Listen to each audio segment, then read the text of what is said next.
At para naman po sa ating light session, nagwagi ang worship singer and songwriter na si Pastor Michael Rodriguez sa ginanap na Himig Taga-Ilog Songwriting Contest ng Department of Environment and Natural Resources o DENR. Mula sa 33 entries, itinampok na mga kalahok ang makukulay na kwento ng ating mga ilog at estero sa pamamagitan ng kanilang malikhaing musika. Ang Himig Taga-Ilog Songwriting Contest ay isang pagdiriwang ng pagkamalikhain at pagtataguyod sa kalikasan na sumusuporta sa Gawad Taga-Ilog Search for the Most Improved Estero in Metro Manila ng ahensya.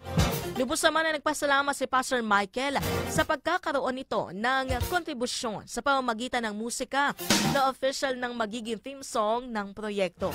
Ilan sa mga worship song na sinulat ni Pastor Michael, ang King Jesus at Rescue na kabilang sa kanyang latest album na Dear Friends.